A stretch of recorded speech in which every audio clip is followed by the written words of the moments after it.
to today's podcast. This is the Victor Stams podcast. I'm your host, Victor Stams, and most of my friends call me Vic, and so you may hear guests refer to me as that. Today's episode, I'm incredibly happy and excited to have someone who has been a mentee of mine and now a colleague, Dara Nephew. Who's here with us today? My brother, Dara. Welcome, welcome. Happy to be here. Already, he's not calling me doctor, and he's just referring to me as Vic. Unlearn that. So he's relaxing pretty quickly. But I wanted to have you on the show, Dara, because you have just accomplished something incredible. Dara just recently graduated from medical school at University of Illinois Urbana-Champaign. And he is one of, dare I say, 5% or less of medical students nationwide who matched in one of the most competitive subspecialties, plastic surgery. And so, Dara, I thought this was a great opportunity to have you on the podcast so you can tell viewers and listeners how exactly you pulled this off. Because I'll be honest, as someone who was counseling you, I was doubtful. But before we get into that, why don't you tell us, including the viewers, a little bit about who you are, where you come from, et cetera. Who is Dara? Yeah. So as far as where I came from, I was born in the UK in London, North London, but I consider myself Nigerian, right? Because both of my parents grew up in Nigeria and lived there for most of their lives. And then came to the United Kingdom when they had me. And then from there, when I was like 6 or 7, came over to the States. Grew up here most of my life in Michigan before I went to school in Indiana, then now medical school in Illinois. So this is actually a good jumping off point because I get a lot of questions from viewers.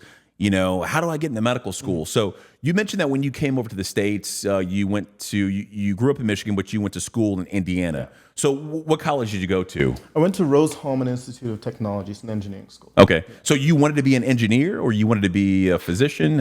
So I think I had like medicine in the back of my mind because both my parents are physicians. My dad's a pediatric anesthesiologist and my mom's a geriatric psychiatrist. Okay. So I was familiar with medicine and had a few doctors in my family. So it was in the back of my mind, but I knew I liked, engineering and math and science. So I wanted to kind of explore that a bit. So I ended up getting a degree in biomedical engineering, which I felt was like kind of halfway between those two. So you're a pretty smart guy then. I mean, you got to be smart to do engineering and then medicine. You would think. So I guess for viewers who are saying, Dara's an engineer and did medicine also, what kind of scores do you have to have? Because when I was applying to medical school, much further back than you are, the setup was different, MCATs, et cetera. So, were you a straight A student?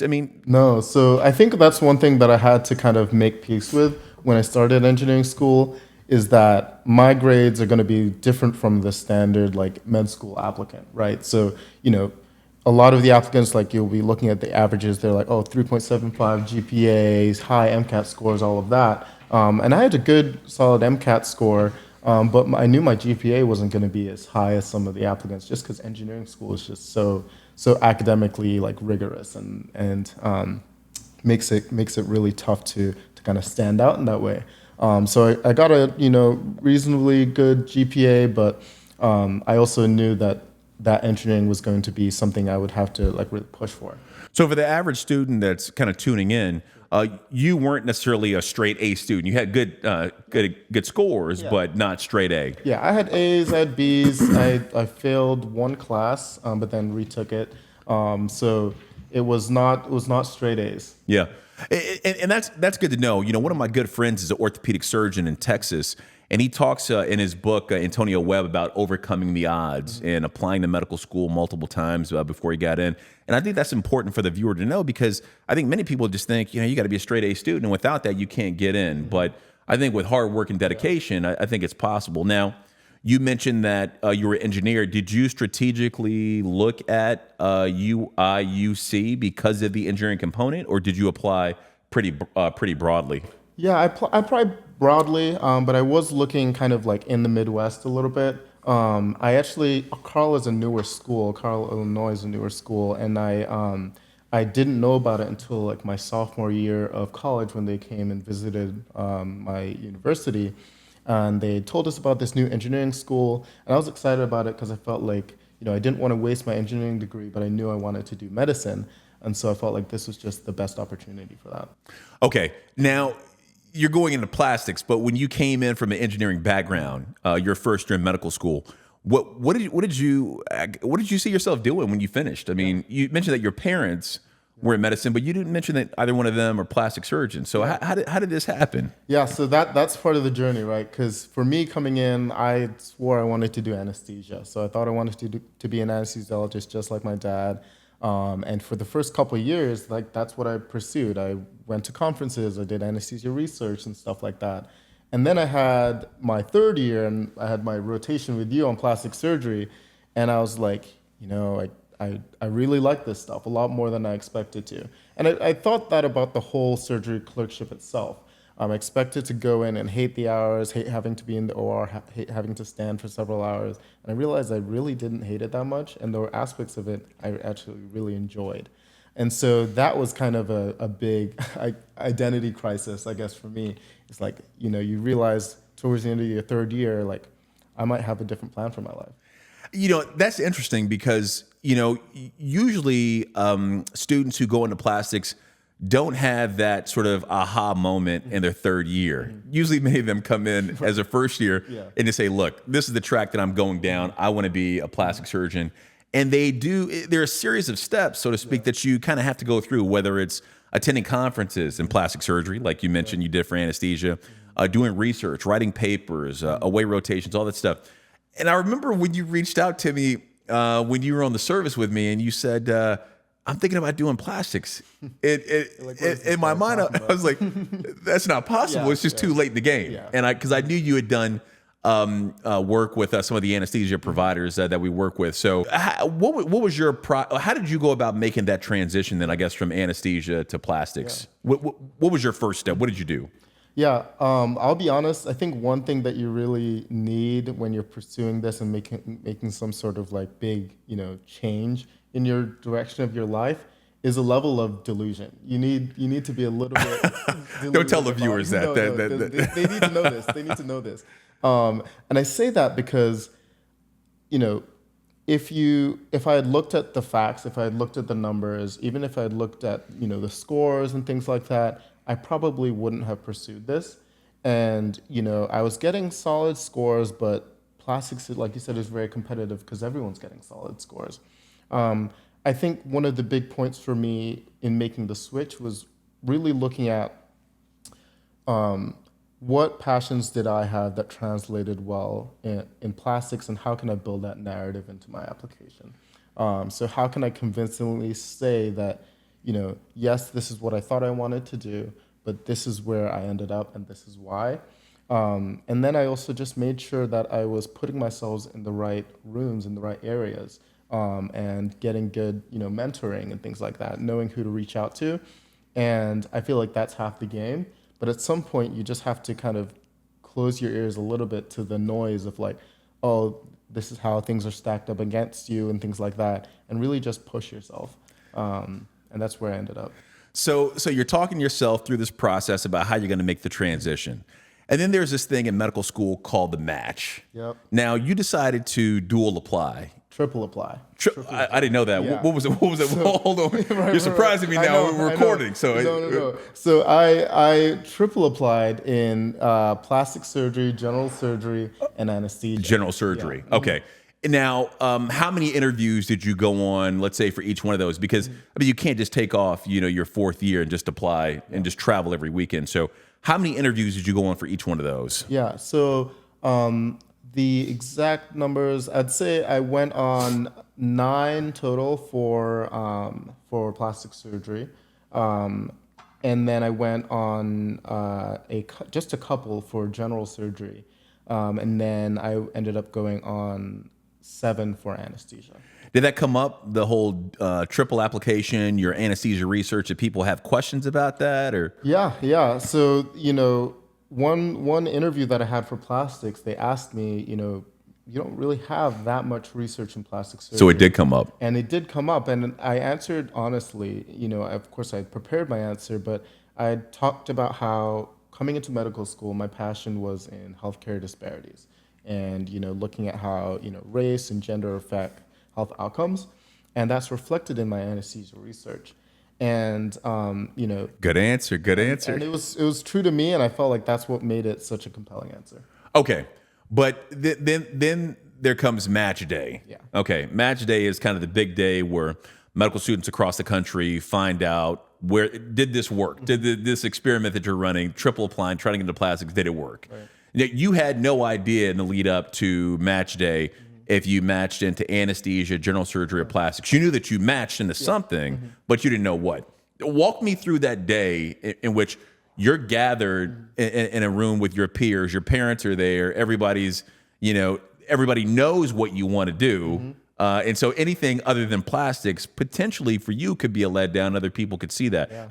What was that day like for you, though? It was something else. I think for me, I just felt like the number one thing on my mind was like, how am I going to control how my face looks? Like, What? I'm serious. Just like a plastic surgeon, you need Botox. Exactly. Then. Okay. No, like, how am I going to, like, because I knew if I saw, like you said, if I saw anesthesia or if I saw even general surgery, I'd be grateful to have matched, but really I'd be thinking about, what would my life have been like if I got to achieve my goal? And we need to talk about that in a second because that's a great point. So you're anxious, you're nervous. Then the envelope gets passed to you. You open up the envelope, and what do you see? I open it up. I see plastic surgery integrated. I read it again. It says plastic surgery integrated. Not a typo. I look at my parents. I yell at them that I matched plastic surgery. I forget to even check where I matched. I run around the table, Doesn't matter. giving them hugs. And then I check where I matched. I find out it's in Albany. It happens to be close to where my family is moving in New York City. Unbelievable. Everything is just crazy. That is crazy. Yeah. And I think when you told me that you matched, we didn't know where. I must admit, I was kind of bracing for impact. Yeah. I thought for sure, I said, there's no way with somebody who hasn't done the due diligence, who hasn't done the first year, second year, gone to the conferences, met the major players, there's no way you're going to match. And when it happened, I was kind of just floored. I was happy for you, but I was in shock. Yeah. And but now that sort of initial shock is over with, and now you got to figure out how you're going to make this move and what you're going to do in the next phase of your career. So graduation is over. You graduated now. What do you do next? Are you applying for medical licenses? Are you looking for housing? Yeah. Do you know when your first day of call is? I mean, what are the next steps? Yeah, so we don't have our schedule yet. So as far as like call and everything, but everything else we're doing. So I'm assuming you won't have any holidays off. probably Okay, not. all right, fair enough. Not Okay, as an intern. okay. But all the onboarding requirements we're doing. I will say, like, after matching, it was just very, humbling, to be honest, because yes, I had achieved this, but I also was very aware that there are people that are, more qualified than me, that didn't make it. Some people that had, worked harder or worked not as hard or whatever it was. Absolutely. That went unmatched. Yeah. So I was definitely very aware of that. And I That think is sobering. Yep. that's something that you have to be aware of throughout this process. But I'm just also thankful for the opportunity. Yeah. So it's too far to project out. I mean, you haven't even started, but do you have an idea of kind of where your career path is going to be? And especially like plastic surgery, you could do a whole host of things. I mean, you got hand surgery, microsurgery, craniofacial, aesthetic surgery. That's what a lot of people see on TV as cosmetic surgery. What do you have any idea on what you want to do? I mean, if you ask my family members, they all think I'm going to go into cosmetics. They're asking for discounts on their Botox already and their BBLs already. So maybe I'll sell out. And the family wants it for free. Exactly, for free, or at least a 50% off discount or something. Is that what you're thinking right now? Is cosmetic surgery? I think if I'm honest with myself, I don't want to pigeonhole myself into any subspecialty, but I think that the more reconstructive side of things is interesting for me, potentially Fantastic. Craniofacial. Yep. But I'll definitely keep an open mind throughout residency. Yeah. Do you think that you'll stay in the New York area? Can we recruit you back to the Midwest? Who knows? Anything is possible. Anything is possible. Very good. Well, I guess I guess, before we wrap up, this episode today, I guess if you're speaking to medical students out there, what advice would you give them? And I'm glad that you kind of touched upon the students who were incredibly talented this season who didn't match. So, what advice would you give somebody? I mean, would you say, even though I didn't start my first year, you start your? How would you counsel somebody who wants to be a plastic surgeon? Yeah. What I would say is prepare, right? I think that one thing that I did once I realized I wanted to do plastic surgery is that I didn't waste the time that I had. I realized it was late if I looked at the metrics and things like that, but I made sure I went to, the conferences. I made sure I did start a research project. I made sure I reached out and got letters from the people that I felt I needed to. And so you really want to maximize whatever time you have, whether you're an M1 just starting out, or an M3 that realizes they're really passionate about this career. And don't shy away from taking a research year. That's another really common thing among plastics applicants. If you really feel like you can have a productive year from research. And so I would really encourage people to believe in themselves. I wasn't joking about the delusion thing. I think that it's important to really have this belief in yourself, but also back that up with, good old-fashioned hard work. Yeah, and I don't want to bore the viewers with my journey, but I would agree with you. I think, for me, when I was going through like you, I just had to really take a long, hard look and say, would I be happy doing anything other than plastic surgery? And I had a lot of people encouraging me to do any and everything other than plastics, things that would have had an easier road. And while it would have achieved the goal faster in the short term, would I be happy with myself, 10, 15, 20 years down the road? And that's when I said, at all cost, I need to be a plastic surgeon. I think you made the same decision also. So I think for me, this has been incredibly eye-opening to kind of talk with you about your experience. Some things I had no idea about, including triple applying. And but I think this is really kind of eye-opening for me. And I'm glad that you got a chance to kind of share some of your story with the viewers. I think we are all excited, though, to tune in as you matriculate through Albany in New York to kind of see year by year how you're doing in that program. And we're all excited to see you come out on the backside of things. For sure. I'm looking forward to it, too. Well, thank you for joining me for today's podcast. I hope all of you at home enjoyed this episode. Be sure to follow Dara on all social media platforms. Can you give us your handles or your... Yeah, all my social media is my full name, Dara Nafiu. That's DaraNafiu. You can find me on Instagram right now. Fantastic. Well, thank you guys for tuning in, and that concludes this episode.